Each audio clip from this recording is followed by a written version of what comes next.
like to start out by welcoming everybody. I want to thank you for attending from wherever in the world you are, be it morning, afternoon, evening. Again, taking time out for your day. I hope we're able to, through this presentation, give you some more insight and benefits of using an encapsulator agent. Today, we're going to be talking about Class D metals. And I hopefully can shed some light on issues and problems and why Class D metals cause some of the problems and the hazards that they do amongst us in the fire service. You know, we sit there and we start looking at, the Class D metals, and we wonder, what are all the applications out there, or what are all the classes of Class D metals? And I mean, touching on them, you got your magnesium, your titanium, zirconium, zinc, aluminum powders. There's various types and classes of Class D metals. And the thing that is really one of the main issues of a Class D metal is the temperatures in which they burn.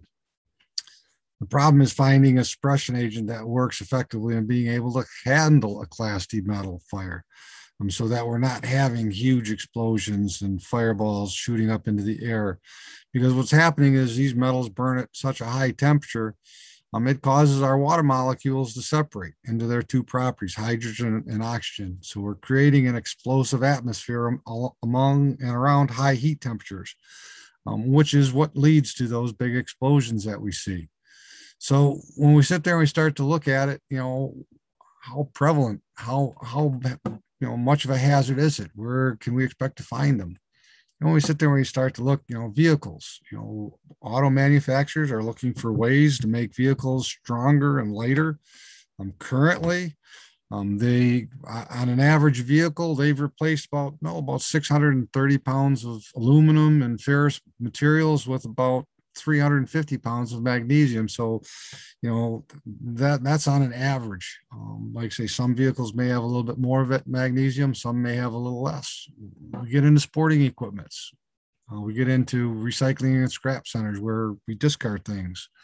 Our 3D printing for some applications, machine shops, and our manufacturing facilities. So we don't just have it in our car, but, in and amongst our homes. And I, just out of curiosity, tried to do some research and see if there was anything I could find on, things that we have in our house other than sporting goods, maybe appliances or some of the other small things we might have in our home that could be possibly made up. And trying to find, what all is made with magnesium, it's going to take some work. So I'm working on it, and hopefully we'll have a list that we can share with you on some other applications and uses, even within our homes, other than our sporting equipment.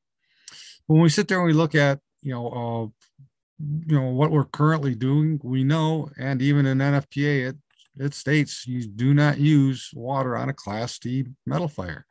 We have our Class A foams, again, a water additive, standard states, don't use it on a Class D metal fire, and Class B foams. We have a Class D extinguisher, which is limited is to the amount. So if you're responding to a facility, a factory, or a large area where other than a small incipient type fire, you might be limited as to just exactly how much you can extinguish with an extinguisher, and you're very limited as to how much powder that extinguisher carries and how much fire can put out. Plus, they're very expensive.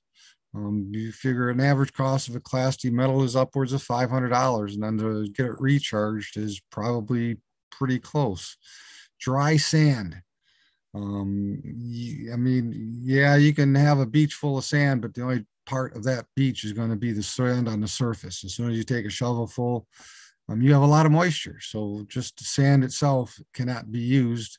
It has to be sand that has been dried out and packaged and set up specifically for use on these types of fires.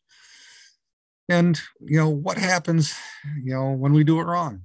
There's, here example of a magnesium plant fire in Michigan, where again, we sit there and responders go, and they will take and use what they know or what they have on their apparatus. And it just so happens in many cases, what they have is water. They don't have enough sand, or they don't have enough Class D metals, and when they sit there and they start using water, we have these huge explosions. And if you see, you'll see some firefighters here scurrying off just to the side here, and you have an explosion when you hit that water. You're creating that explosive atmosphere using water when you sit there and you start to split those molecules. We have another one example with LA County. And again, we can't say that, people are doing necessary things wrong. Everybody all right? But when we have these types of fires, I mean, we're being called, firefighters have a nature, they want to do something. Okay, this is a taxpayer.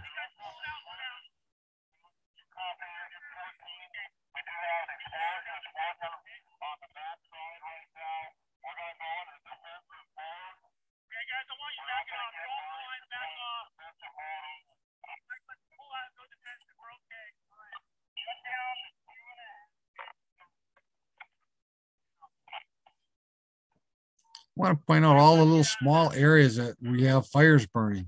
I mean, all these little hoppers, we have all kinds of fires burning around these hoppers. We have the main fire inside the structure, but again, a lot of these little hoppers and containers also have small fires that are starting to burn.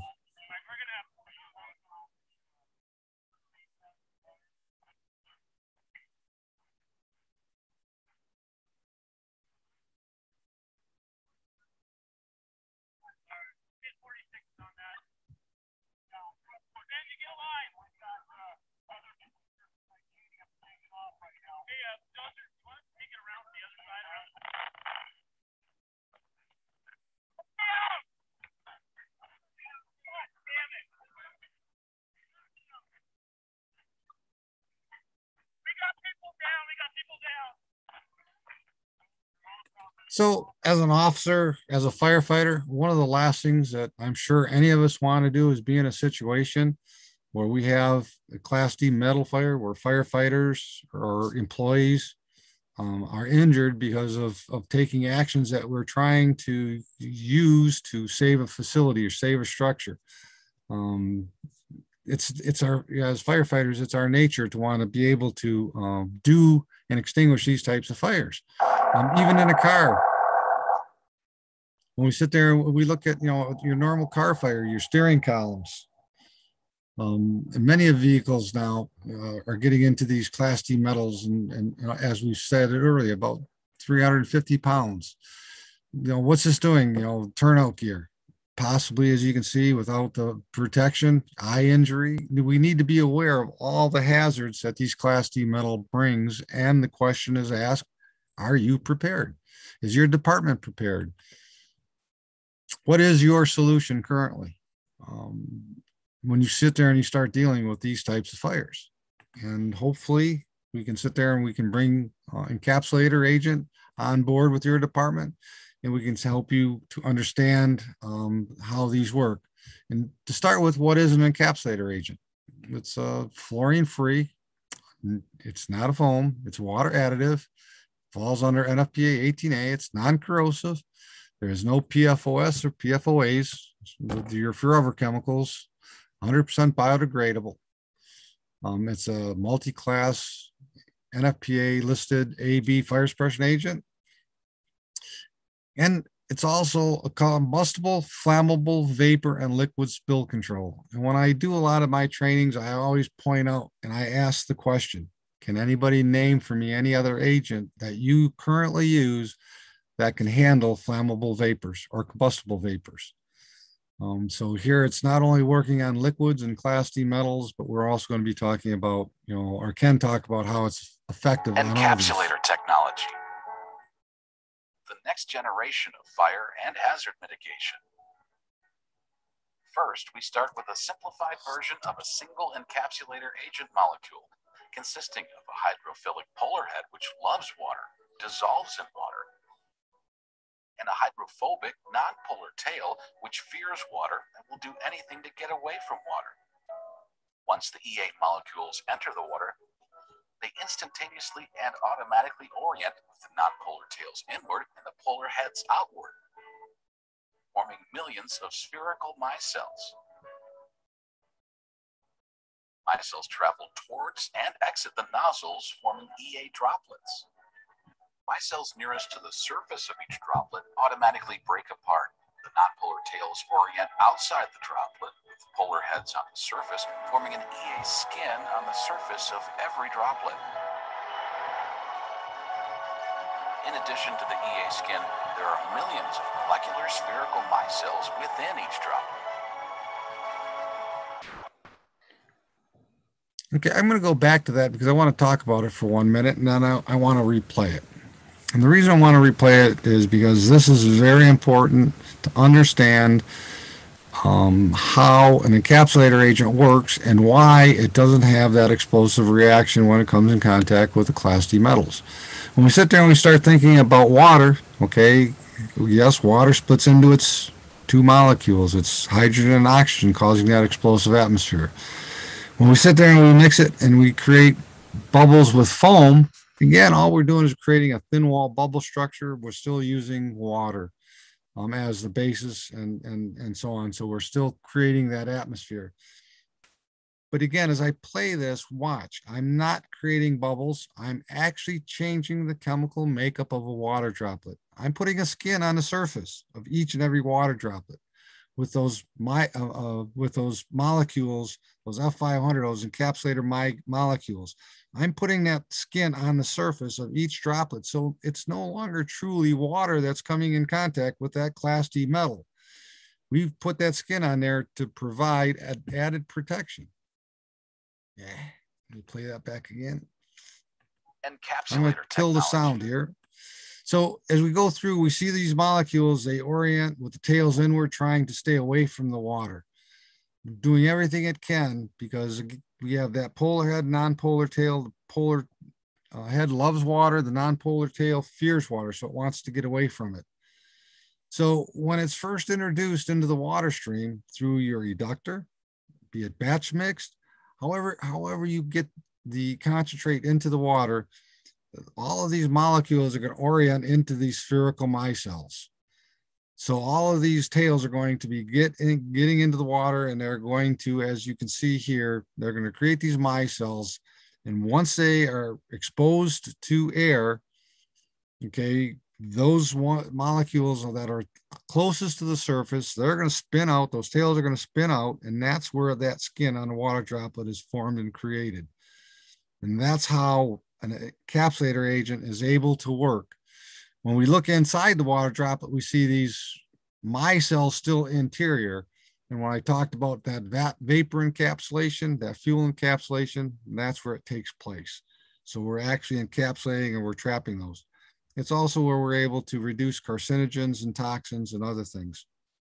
So understanding that micelle and that water droplet is very important to understand how it's able to work and be able to have an effect on cooling and extinguish a Class D metal fire. So when we sit there and we start looking at the flammable liquids, being able to render them non-flammable, non-ignitable, again, it's because it's being trapped, it's being inside the cocoon that we create in each and every water droplet. And here's a real quick video that shows just that happening. It kind of goes in hand with that auto fire. You know, you have a auto accident where you have to extricate when there's a fuel spill. This is a great example of how effective an encapsulator agent can work on that flammable liquid spill or that fuel, that diesel, alcohol, whatever it might be. We're able to have and be able to extinguish those types of fires. You see here, we sprayed 1/2 of that gas spill down. They've extinguished it. And they're going to extinguish this other side right now currently. Once they've extinguished it, they're doing a little bit extra just to make certain, because they're not going to use an LEL monitor. Instead, they're going to use a torch. And when we sit there, we start thinking about bubbles, foam. Okay, we have to be careful because if we interrupt or we break that blanket, okay, we have exposed fuel. Here to show that, again, we've encapsulated it, he's going to kind of swipe his foot across that surface, showing that it's not a blanket, it's encapsulation of the fuel. We've rendered that fuel non-flammable, not ignitable. When we sit there and we start talking about the legs of the triangle, okay, you've got, heat, oxygen, fuel, and of course, the black smoke, the soot, the other parts of it. But when we sit there in the tetrahedron, when we sit there and we look at it, if we can sit there and if we can rapidly cool, if we can cool or take the heat away, what are we doing? We're taking out one leg of the tetrahedron. We're putting the fire out. Okay, it can't burn. If we take away the fuel, okay, we do the same thing. So here's an example of some Class D metal. I believe Ron did this one. I believe it was using titanium shavings. He's using, and as you can see, when he initially hits it, he gets some small minor sparking, and that's to be expected because as your Class D metals burn, they sometimes develop a crust as they burn.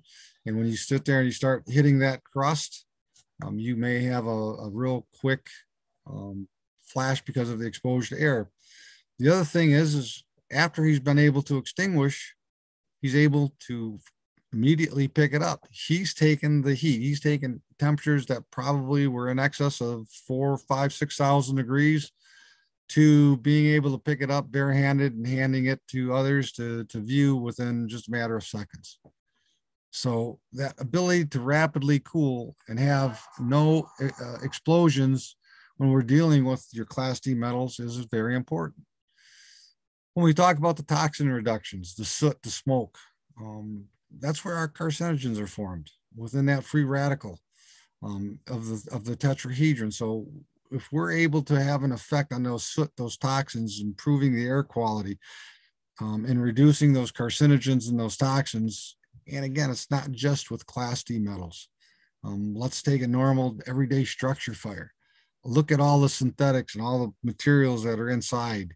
And as an example, let me show this video where, he first makes sure, looks for that milky white discoloration, but as he sits there and he starts to hit these tires, that encapsulation problem, where'd the smoke go? Where's the black smoke? We've had that effect on being able to start to basically take those carcinogens, those toxins, those free radicals out of the atmosphere, out of the fire. And we've sat there and we've made it safer. Quickly knocking down and extinguishing the fire. Once it's done, again, a firefighter doesn't just walk away from a fire. Once he's just seen the flames go out, he needs to go in and do his overhaul. So we do make the recommendation, and we're not going to magically extinguish things. So you do have to do due diligence and still do overhaul to make sure the fire's out, but you'll be doing it in a much safer atmosphere. We've got people that have used the product and say that the difference in the air after a fire has been put out is just tremendously different than if they use plain water. So the question comes up, how do we attack these fires in many cases? And it's recommended you're using a 3% solution. And as you saw with the tire fires, he sprayed to the left just a second to make sure there was that milky white discoloration in the water. Once you've see that milky white discoloration in the water, you're safe to start to use and start to attack that fire. The recommendation is for a tight, narrow fog pattern, 20 to 30 degree fog pattern. You want to start out by raining down. Once you start to see the brightness of the flame start to go down a little bit, you can get a little bit more aggressive with it and start to tighten up your pattern so you can get some better extinguishing. But again, understand, if you've got that crust on the surface, as you start to break that crust loose and you expose it to the air, you may have a minor flash. You're not going to have that big fireball like you saw in some of those other videos, but you may have a flash. it's not uncommon when you break that crust off and you start to expose things to air and start getting encapsulator agent solution on it. So it's going to get back into the rain down. Turn that volume down here for you a little bit.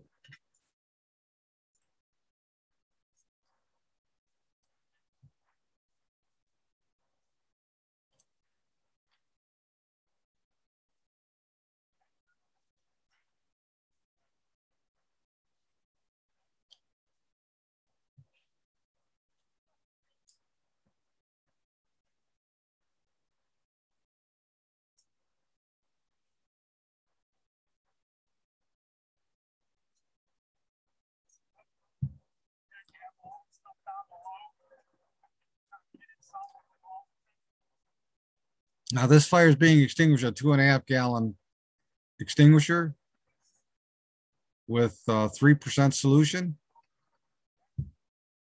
and the misting wand. Pause this for 1 second and go back. One of the things that I want to point out also, that's when you do shavings like this, and I've even had it with other metal components from a vehicle, one of the things that we sometimes bring up with some of our other webinars when we're dealing with Class A materials is the burn back resistance that Encapsulator Agent F500 also provides.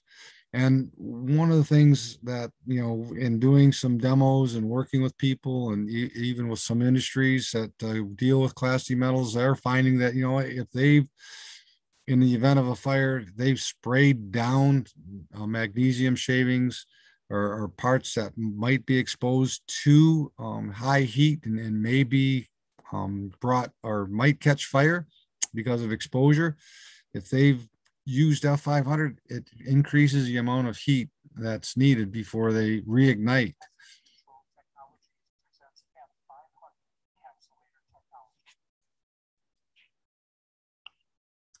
This one is a small, just a mower deck, a little overkill with 125 gallon per minute nozzle. But again, you're seeing he's using that rain down. He's probably the biggest problem with this fire is he's trying to basically use too much water. I think if he actually used a little 20 GPM TKO nozzle on that mower deck, he probably would have had it out quicker. Sometimes more water isn't always the best answer. It's the size of the water droplet and applications. Once you get to understand and get more familiar with an encapsulator agent, it's going to again show, though, there's no big explosion. He started with that rain down method. He started getting a little bit more aggressive. He was able to extinguish the fire within 42 seconds. Now he's going to go over, he's going to pick it up. It's cool to the touch. He's going to pretty much hand it around to all the people that attended to show them that he was able to take temperatures that were in excess of that 6,000 degrees, 4,000 to 6,000 degrees, and be able to extinguish. This is a good showing the TKO nozzle. Again, it's a 20 gallon per minute nozzle. Here we have a car that's been filled with some additional Class A materials. They use some Class B materials to help ignite the fire. That's going to, again, make it just a little more of a challenging fire than a normal car fire would be.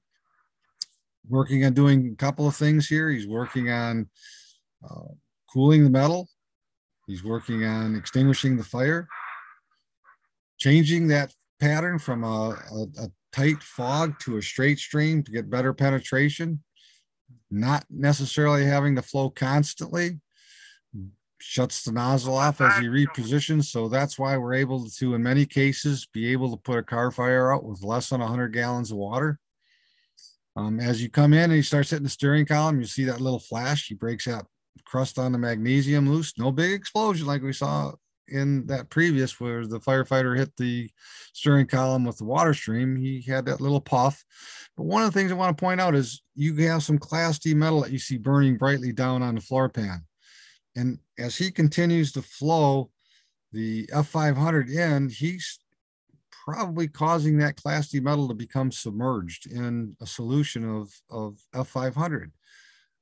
Again, even though that floorboard and that magnesium is filling with water and that magnesium is being submerged, there's no explosion.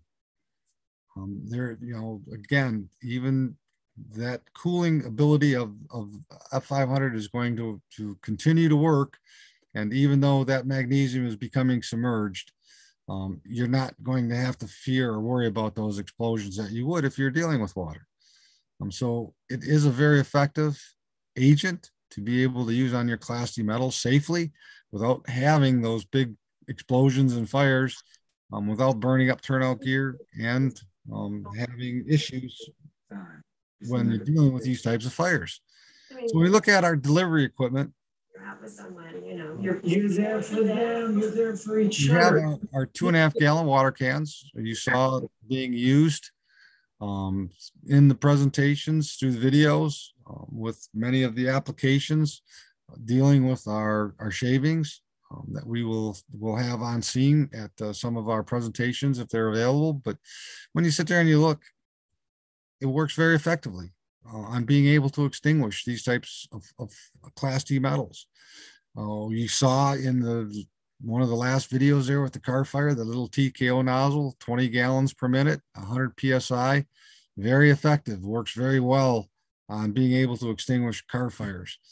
About 80, maybe 100 gallons of water, you should be able to, on average, be able to extinguish these type your car fires or a lot of these types of fires. When we sit there and start getting into industry and some different specialized application, we have our quick attack mobile units. Many places or industries are looking at these types of units, especially if they have lithium ion battery powered high-lows or other types of instance where they might need something that is effective and is able to be mobile and get around within the facility. We also have carts. These carts have a eductor on the top, just like your inline eductors in the fire service. It requires 200 PSI. It's a 60 GPM, and it's adjustable from a half, 1, 3, or 6%, with the 60 GPM nozzle, combination nozzle as well. It comes in a 26 or 40 gallon configurations.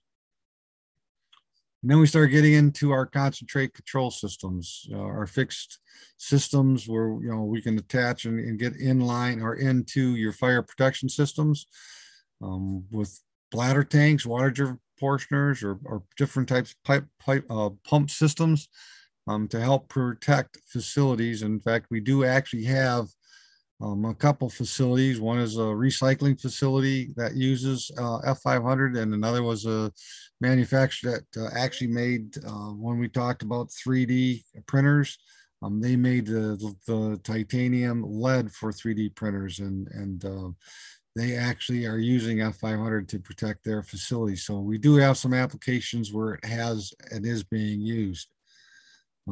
So with that, I'm hopeful that I was able to provide you with some information on how Class D metals are easily and effectively able to be extinguished safely with your encapsulator agent. And with that, I'm ready to look at some questions here. Let's see. I see one about Tesla car fires. Tesla car fires, we actually are working with Tesla. We are in their facilities protecting their manufacturing facilities where they make the batteries, the gigaplant. So we are very effective. We have many years of testing that's been taking place over in Europe with lithium ion batteries, and we're able to provide documentation from some of these different training and institutes and testing facilities that show that F500 is able to stop thermal runaway in lithium ion batteries. It is able to reduce the toxic HF gas and We also have documentation that shows that the flammable electrolytes, the hazards that those pose, we're able to encapsulate and reduce the hazards as well. See, I see the shelf life. Yes, the shelf life is 15 years in an unopened pail. The reason for the unopened pail is because there has been instances where, firefighters like to sometimes tidy things up, and you have a half a pail of this and a half a pail of that, and without thinking, you mix the two together, and you have something that doesn't work. And if it ends up in our pail, so for that reason, we give it that 15-year shelf life in an unopened pail. David asked again if there's been any testing. Here in the US, there hasn't been a lot of testing with lithium-ion batteries in trying to work with different companies. I will say we tested with General Motors. Trying to find a solution for their battery abuse lab. We are in some other battery abuse labs that do testing on batteries as a fire protection agent. When it comes to some of the others like UL and some of the others, they are saying that, hey, they haven't really done much as far as the testing on lithium ion batteries. But Johnson Controls Inc., largest fire protection company in the world, it has been probably over in Europe, along with HCT Europe, partnering up and doing extensive testing on behalf of Tesla, and they've worked on number one, finding that F500 is able to stop thermal runaway in lithium-ion batteries. They have documentation that shows we're able to reduce the HF gas that's being released, and that we're also able to encapsulate and basically eliminate the flammable hazards of the electrolytes.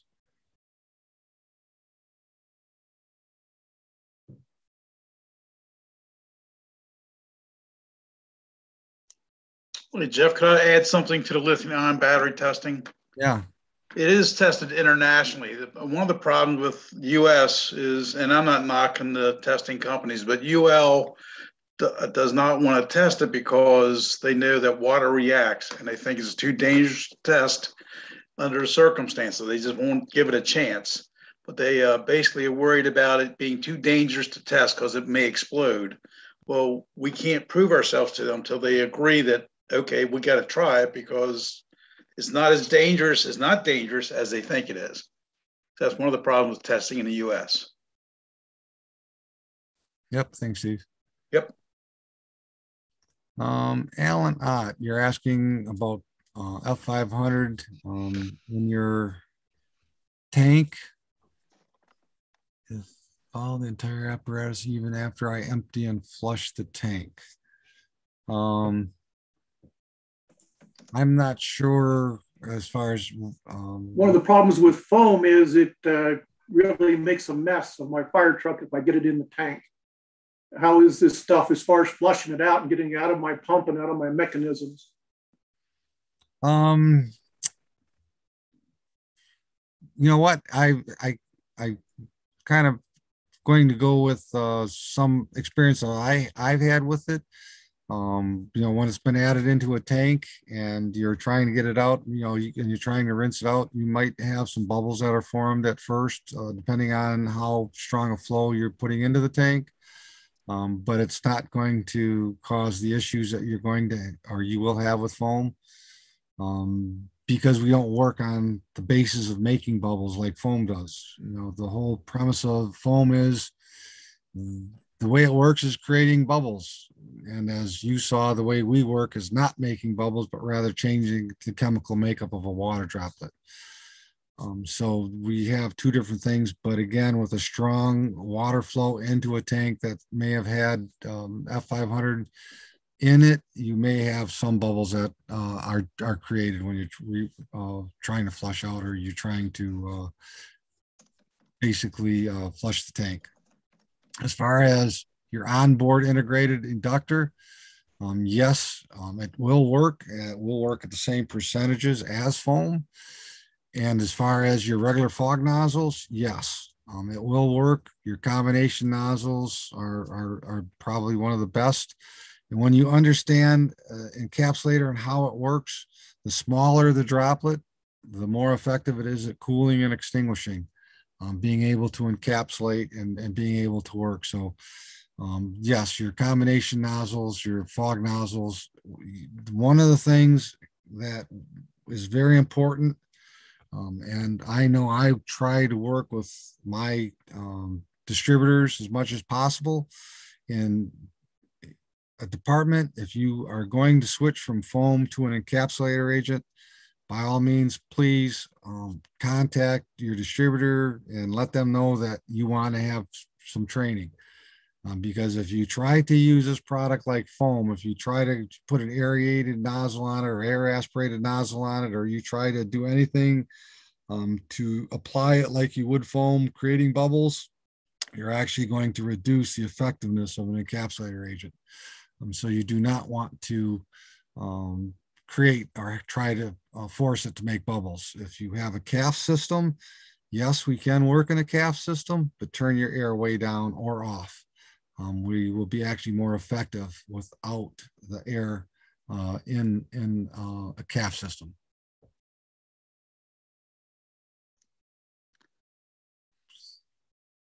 Can I also add there, was your concern about F500 being circulating through your pump and how to get it out of it?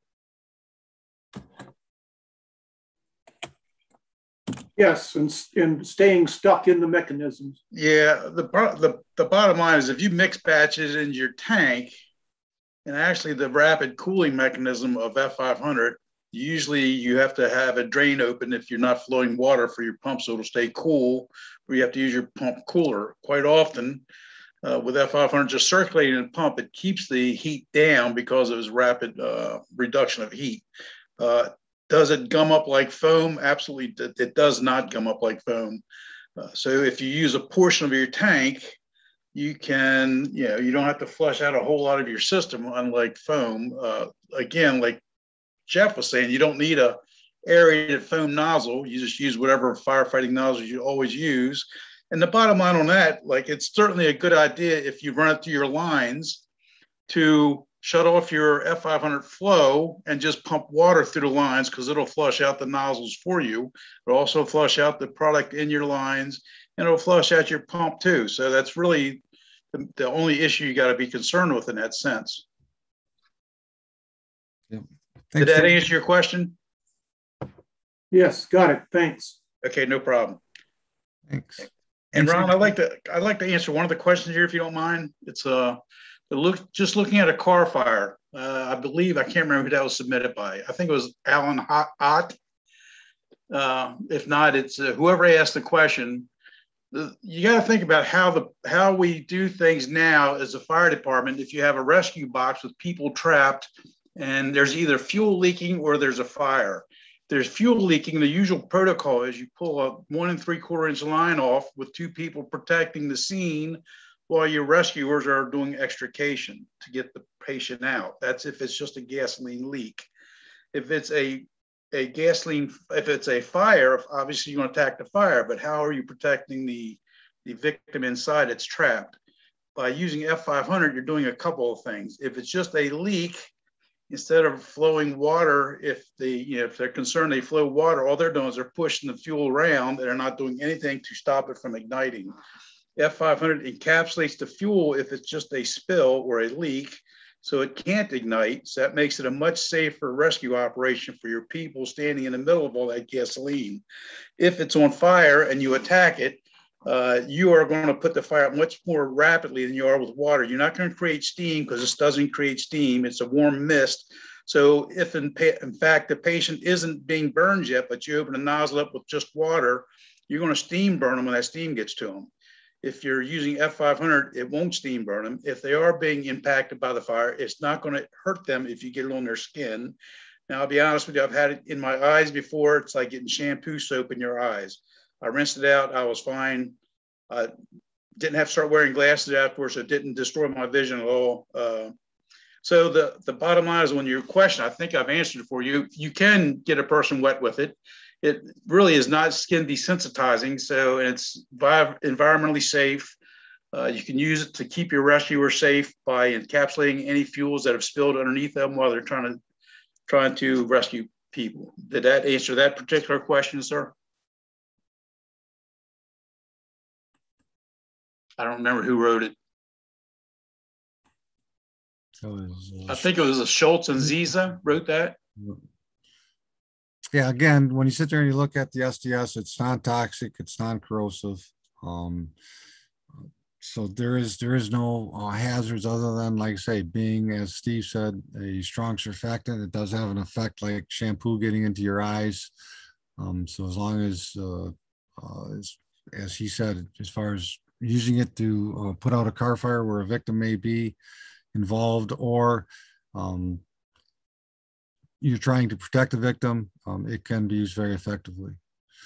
Now, Steve Han asked the question about a Class D fire attack. If you're using F500 Agent and you're starting to run out as you're attacking a Class D fire, can you finish it with water? Again, the problem is going to be, that's kind of a yes or no answer. It depends on how cool you've gotten the Class D metal.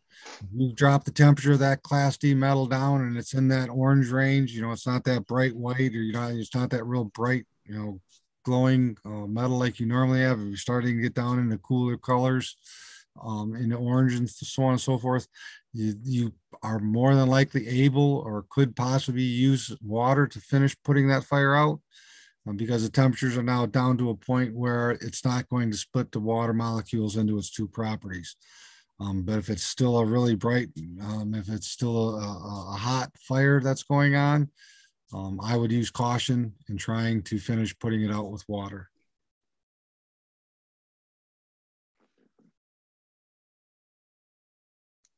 Okay, are there any other questions? If anybody would like, they can even open up their mic and ask the question personally. Yeah, Jeff, this is Tom Moore from Indiana. Yeah, Can you hear Tom. me okay? Yes, Tom.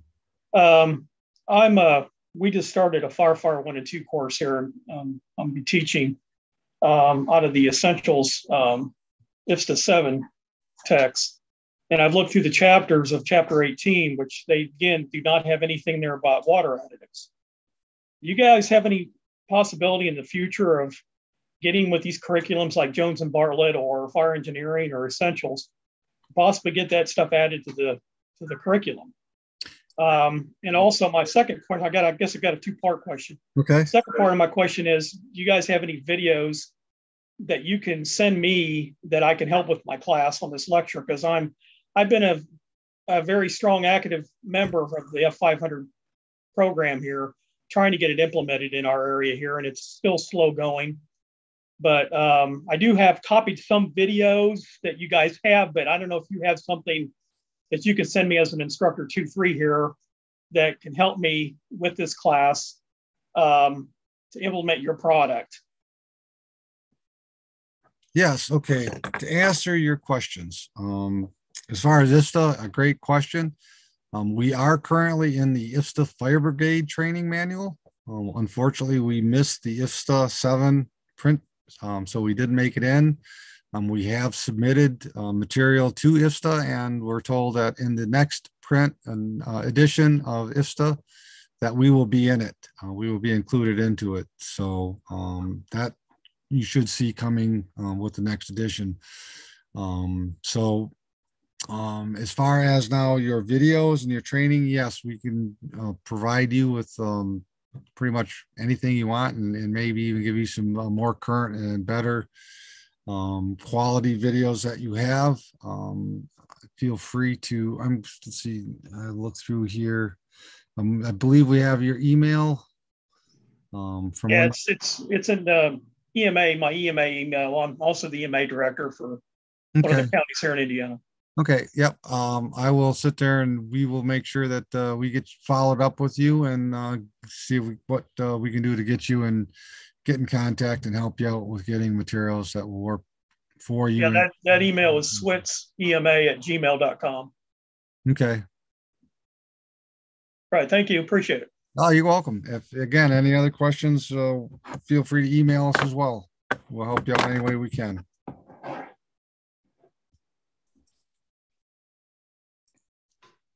Jeff, you mind if I do a comment to Mr. Moore? Yeah, go ahead. Yeah, Mr. Moore, I'm Audrey Boressa, the sales reps for East of Canada.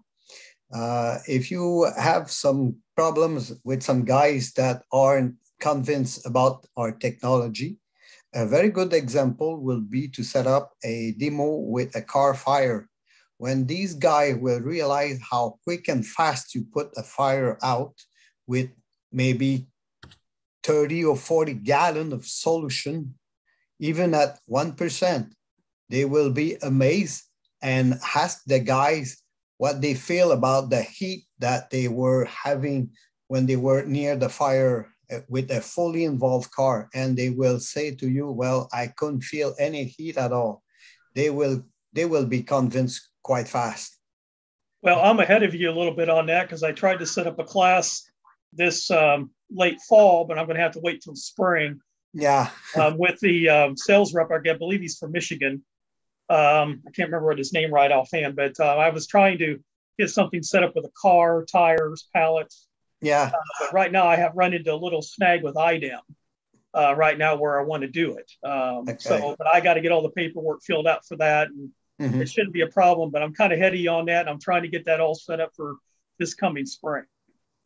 Yeah, because every time I do this demo, I have people having their jaws going right next to the floor. Yeah. I still got some non-believers on it, even after I showed them some videos. Okay. And back to the question that Alan Ott asked about the batching in the trucks, we've been using F500 for probably almost 5 years now at our Rising Sun Fire Department.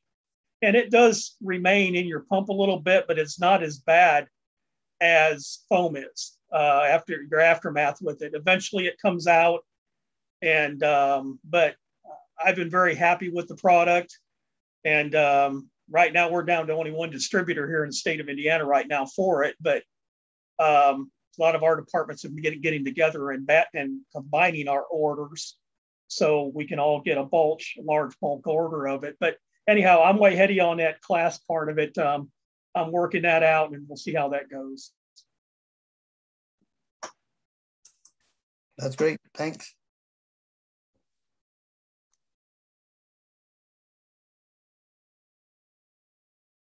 I would like to just add kind of quickly also, F500 falls under the NFPA 18A standard, which is your water additive standard. In the upcoming revision, you are going to see there is going to actually be a qualification test for a water additive to be used on Class D metal fires. So once that standard gets approved, it is printed, which we expect to be in February. What we'll be doing is you'll see that Encapsulator Agent will be tested on Class D metal, and you'll be able to then start getting it listed into NFPA where it states water should not be used. You hopefully will start to see that agents that meet NFPA 18A Encapsulator Agent technology can be used as an agent to be used on those Class D metals. Let's see. Oops, let me see.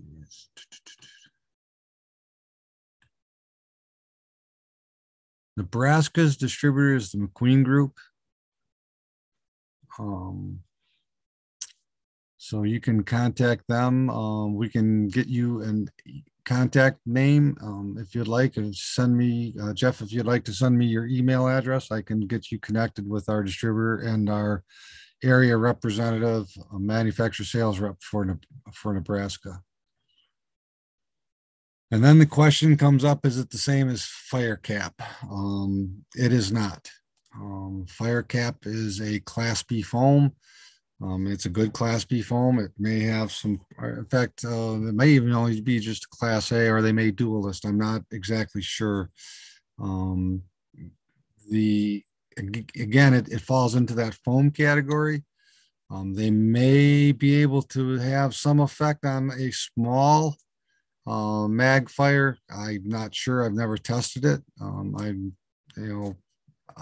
not very, very familiar with the product. I've seen it work as a Class A extinguishing agent, but beyond that, I really can't say if it's going to be effective. But as far as is it the same, we are not. It does not have the ability to encapsulate fuels, rendering them non-flammable.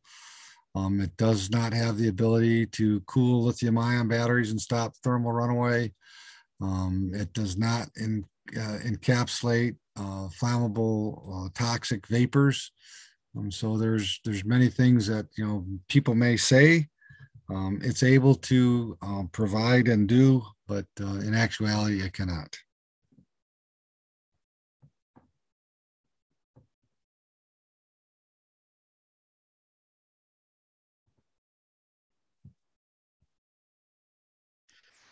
And I'd like to just add, a lot of people keep asking about how we can present, and we're an international company. We have either distributors and manufacturer reps that you can set up an appointment anytime that's convenient for you and us, and we'll come to your facility and do training and educational teaching for your company.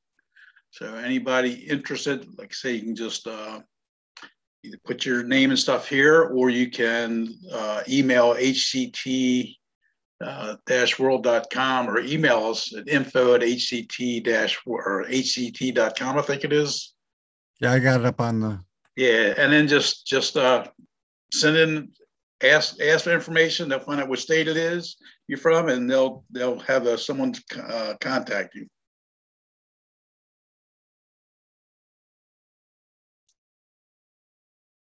And while I'm on it, I just want to say a quick shout out to Dave Ritchie. Thanks for coming on, Dave. I haven't seen you for a while. He's one of my paramedics from Anne Arundel when I was working up there before I retired. Thanks for coming on.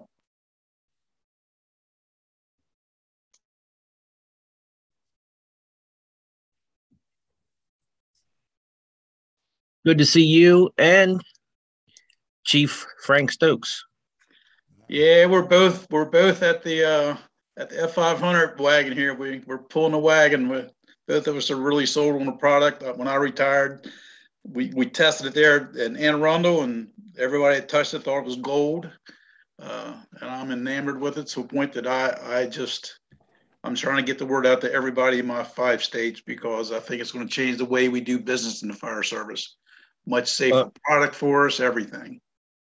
I think it might be time to make another push and presentation for Anne Arundel, because I think they might be a little more receptive to it now, especially since they're switching out all of the current AFFF with some other new green foam. Yeah, I think this would be the perfect time to try to slide in that product. Dave, I got to tell you, I've been beating my head on the wall with the chief and the assistant chief, and I just can't get in. If you can get me in, man, I will be there tomorrow. It's crazy, driving me crazy. Hey, Dave. I'll see what I can do. All right, man. The bottom line is I want Anne Arundel to be the leader in Maryland. And so I've really kind of, I hate to say it's neglected Maryland a little bit, because I want them to be the lead. But it's coming to a point where I've got to move on and I picked up a couple small companies in Maryland, fire companies, but Anne Arundel's, I think they're really missing the boat on this. And they're using green foam, and they don't understand they're going to have to use 3 times the amount that they use on regular foam. Department of Defense just did a big study on it.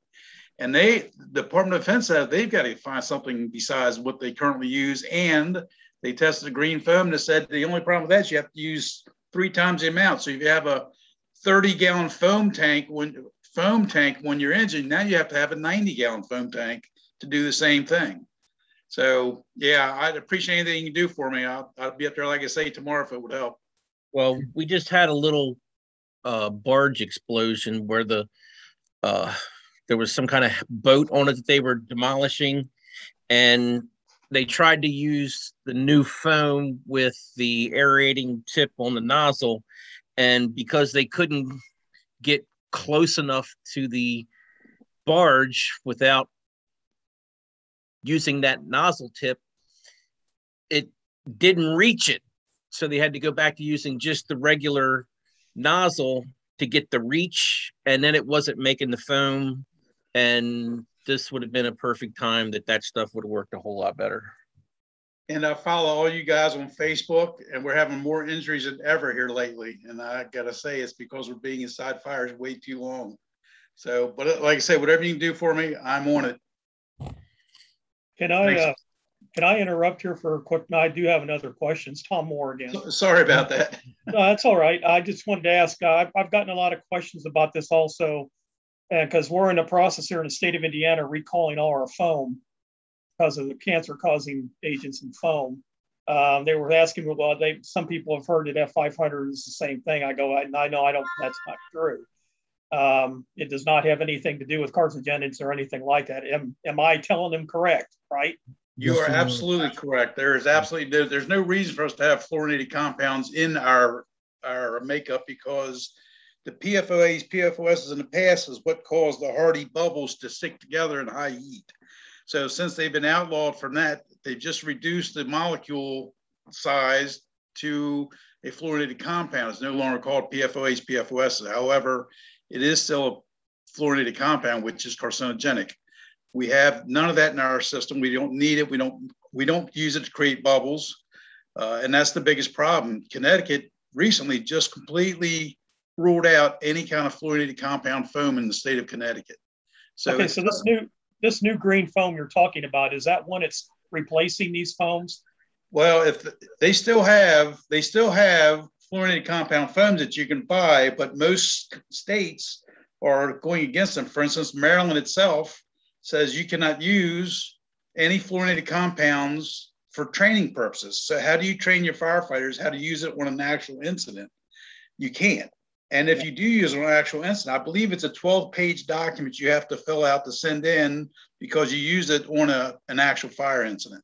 Mm-hmm. So Steve, did that answer your question? If I can throw something in here as well. Yes, sir. I'm sorry. Because there's a lot of people that are looking at these green foams, but there's one thing that they're not looking at. They're not looking at the SDS. And thanks to a few states that require basically more disclosure, if you start looking at the SDSs on some of these green foams, they have teratogens, mutagens.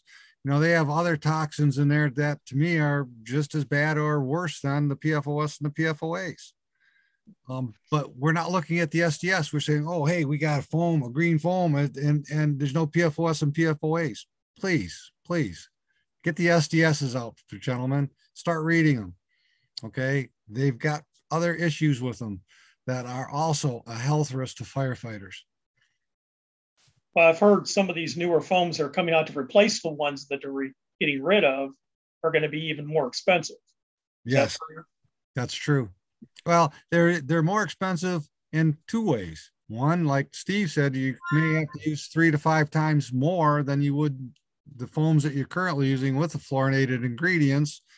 And then it's going to be more costly, let's say, per gallon to purchase it. So it's going to be more cost.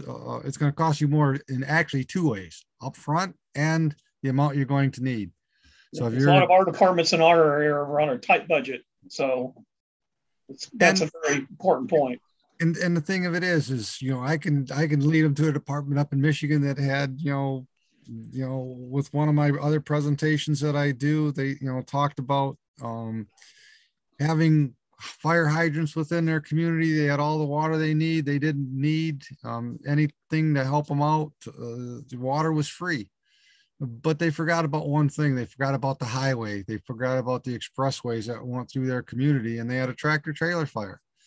And when they arrived on that tractor trailer fire, they went off and arrived with a truck that had 1,000 gallons of water, hit the fire, and they couldn't put it out. Another pumper came up, it had 1,000 gallons of water, they couldn't put it out. They have a heavy rescue that arrived on scene. It held 500 gallons of water, but carried F500, and they were able to extinguish the fire with 300 gallons of water. So with what 2,000 gallons of water couldn't touch, they extinguished with 300 gallons of water and F500. So again, let's take into account multiple things. How much time did they spend on the highway exposed to distracted drivers? Okay. How much wear and tear did they put on multiple apparatus when they could have done it with just one? So the wear and tear, not only on the equipment, the firefighters, your exposure to distracted drivers and other elements, slippery road conditions in the wintertime as we're getting closer to it, all of these things can greatly be reduced. And those are all leading issues that can cause firefighter injuries on a fire ground, time off injuries. So there's multiple benefits from switching from what we're currently using to an encapsulator agent to make our jobs easier, safer, and get us back to the station. We're out of harm's way, especially with these distracted drivers. There's one other positive thing I want to add to it strongly with this product is we've had real good success on overhaul with it. We're never gone back to any of our fires. So I recommend it strongly on overhaul. So thank you. Okay, we got another question from Schultz and Ziza. Let's see, instances where foam is used on an airport runway for emergency landings, would this product work better?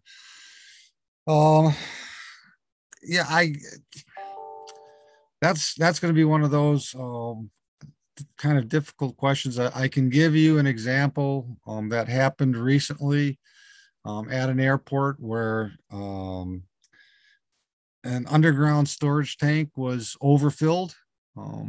Somebody was getting ready to fill it and went and selected the wrong tank to fill. And the report has that it was somewhere between 3,700 to 4,000 gallons of jet fuel that was overfilled onto the infield, the tarmac, and it was within about 280 yards of a control tower.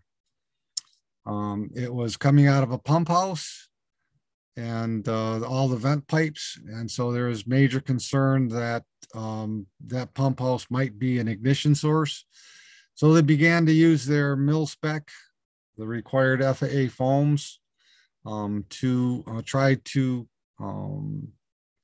basically create a blanket, separate that fuel from the oxygen, and hopefully no sparks would be formed. But again, we're dealing with a three-dimensional possible fire if it were to catch on fire because of the pump house. However, because of the heat of the day, they were having to reapply this mil spec foam every 6 to 7 minutes because of the evaporation, because of the problems that they were having. And there's a local utility company that is an F500 user. In fact, they've built trailers. They have 3 of them that carry 500 gallons of concentrate. They're set up with eductors on them, 2.5 inch and one 2.5. And they make them available to the fire departments. The local fire department that helped and was a mutual aid for the airport was familiar with F500 because we had done some training with them. So they called for the trailer. And they used all 500 gallons of the F500 concentrate and they sprayed down the pump house and all the areas that were affected. They gave it about a 20 to 30 minute time to rest, and they went back with their 4 gas monitors and they could not detect any flammable limits in all the areas that had been or were affected or they had concerns with. So they sent everybody home for the evening. The following morning, they had a cleanup contractor come in so that they could actually mitigate the spill. When the cleanup contractor arrived on scene and started monitoring and trying to figure out where they needed to dig up and excavate and remove, they kind of threw their hands up and said, "Where do we dig? We can't find any LELs." So they did a couple little spots just to do a double check. He said one was about a 10 by 15 area and the other was maybe a 15 by 20 area. Again, not finding anything. The cleanup contractor was off the site within an hour. So as far as if there's a fuel spill involved, having that encapsulator agent there might provide some benefit. Again, it's a really hard question to answer. And other than being able to encapsulate those fuels, I'm not sure. It'd probably help as far as reducing some of the sparks that might fly. But that would be a tough one until we actually have the opportunity to have some testing done. Jeff, you talked now about NovaCool. Again, NovaCool is going to be a foam. It's going to have the basic same characteristics of a foam.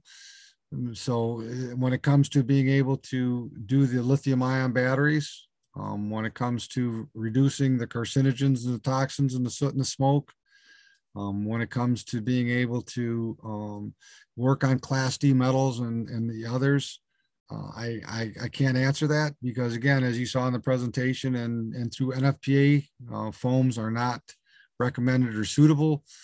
If and when the NFPA 18A Class D metal test comes about, and they want to try to test and see if it works.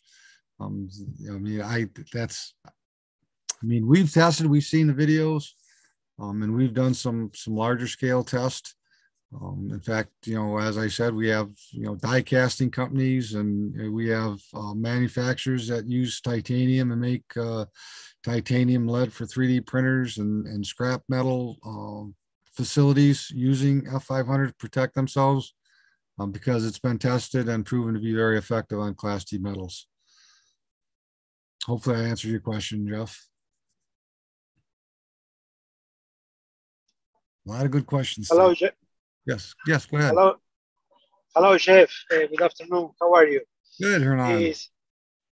I'm returning from a demo, and I want to share with you and the other guys a small comment, because when I was in Argentina with Class D metal, we have a problem in a metal mechanic company, and they have liquid aluminum, almost 1200 degrees, and they have a spill, and they use to control A500, and they can download from 1200 degrees to 30 degrees in almost less than 10 seconds. And they can stop the spill of liquid aluminum with this product. Only to let you know that they use now not only for fire, they understand how work this technology and the capacity of this product to download the temperature. And in the company, they use, in this metal mechanic company, they use for cooling the equipment that inject metals to create different elements. I don't know if you understand me, but it's only to comment that some companies start to understand how work this technology that don't have fluorine, and they can use not only on fires, they can use for cooling equipment. Mm-hmm. And in another way, they can use the same product to clean the grease of the same company. I want to say hello, thank you for your time, Jeff, and to comment this for all of you. Okay, thank you. All right, Jeff, there's one more question on there. It's from Dave from Anne Arundel again. I can answer this for you, Dave. If you don't mind, Jeff, I will. Yep, go ahead. It absolutely works on all four legs of the tetrahedron when you're asked about off-gassing toxic vapors after a fire. So in a tetrahedron, it encapsulates the fuels, makes them non-flammable, non-ignitable. By doing that, it removes the oxygen's ability to get to those fuels. And we already talked about surfactant rapidly cooling from 1200 degrees to 120 degrees in 3 to 5 seconds. So the fourth leg of that tetrahedron is the radical chain reaction, which actually creates the soot and smoke and toxic gases from fire combustion. So it interrupts that free radical chain reaction and removes the toxic fuel gases and toxic smoke and soot by up to 97%. So you've reduced it. And then one of the questions that kind of comes out of that is the fire investigators always wonder, well, gee, we're not going to be able to find out whether it's arson or not. Well, it's been the New York State Arson Task Force studied it inside and out. And between the centrifuges, which spin off the fuels for the arson investigation, chemical lab testing, and the canine dogs that are arson dogs, it never interfered with either one of those testings. So arson dogs still found gasoline at scenes that were burned for arson fires, and the lab still found the fuels that were brought to the labs for arson fire testing. So it certainly reduces your toxins in the air by that radical chain reaction interruption. Yeah. Yes, we actually can use this as a decon for not just the hazmat team, for also firefighters coming out of fires. And the one thing I want to talk about in fires, I know this is Class D metals, but you put your firefighters in an IDLH atmosphere, and if it's a good busting fire, they're in there for the whole time. They have an air pack on their back. Back when I was in it, it was a 30-minute air bottle. I know they're longer than that now. But anyways, you go inside a fire for 30 minutes, you come out, you're exhausted. You sweat, you're tired. You come out, I don't care how healthy and athletic you are, you trip over a hose, you twist an ankle, you hurt your back. Us old guys come out clutching our chest looking for the oxygen tank. So if you're in there for 30 minutes, use F500, you knock it down 5 times faster. So now you're in there for 6 minutes and your fire's out. And the biggest thing about being in there 6 minutes nowadays compared to 30 minutes, with the lightweight construction, these buildings are collapsing so much faster than they ever did before. So you're in there 6 minutes and out. You're in there for 30 minutes. Every minute you're in there longer times, more chance you have in that building collapsing on you. The lightweight trusses, the wood is chemically treated to grow faster in the forest. So if you look at yellow pine, the annual circles are much wider apart because the grain grows faster. So the actual density of the wood is less. So there's a lot of things that are causing collapses much quicker than they ever used to be. So get in, get out, it's much safer. Hey, Dave, also, there's some departments that we've been made aware of that do air detection before they allow their firefighters to take off their air packs, where they'll check for cyanides and other things.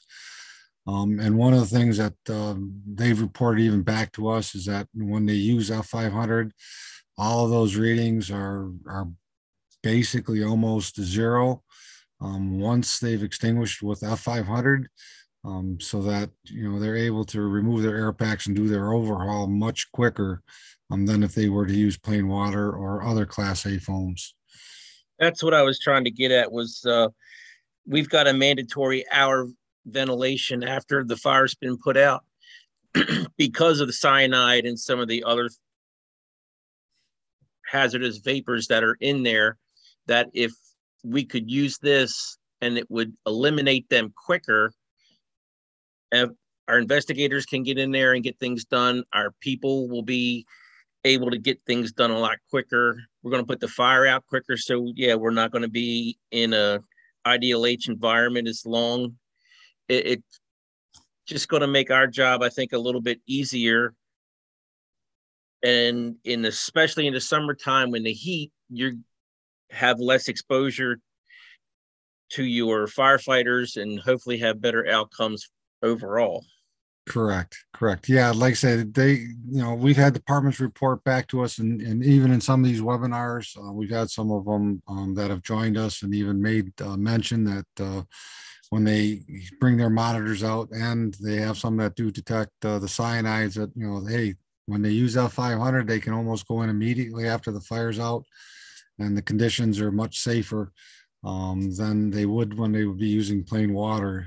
In fact, one kind of joked around because he said they went into the room in the room of origin And they were doing their air monitoring and, letting everybody know they could take off the air packs, but they kind of forgot the room exposure rooms, and that still had some smoke and stuff in them. And when they went to start to go into those rooms to finish venting the structure, they noticed that they had to put the air packs back on because the levels were still too high in those off rooms where the fire hadn't actually impinged, but they were just exposures. So just to throw off one other thing as far as the deconning, as we've talked about, with answering Dave's question about using it to, extinguish and to be able to put those fires out and reducing the toxins and things that you're exposed to. Well, if you're using it to extinguish it, then your turnout gear and being able to clean your turnout gear is going to be still very, very important, but you're going to have much less toxins that your gear and your firefighter has been exposed to. Yes, you can use F500 to decon your gear when you come outside of a fire.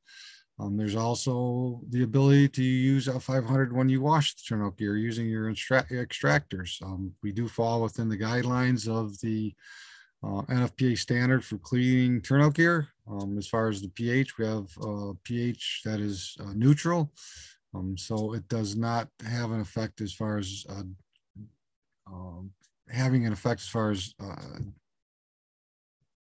the way I would say pruning your gear or having effect on affecting your gear. It can be used though to clean.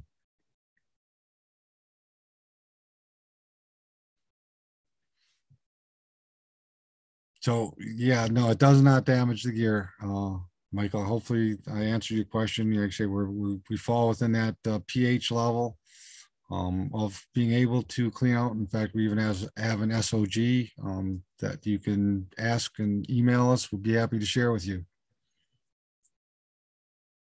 So as long as we have no other questions, I guess we can turn this back over to Heather. And we can get ready to close things up. Thank you, Jeff. I appreciate it. That was a great presentation, and thank you everybody for attending. As Jeff has said and Steve has said, if you have any further questions, please feel free to email us, call us anytime, and we'll connect you with your closest encapsulator technology specialist. But I appreciate everyone who has put their information into the chat. We'll be sure to get you a copy of the recording of today. You could share that with anybody that you'd like. Thank you all again for attending.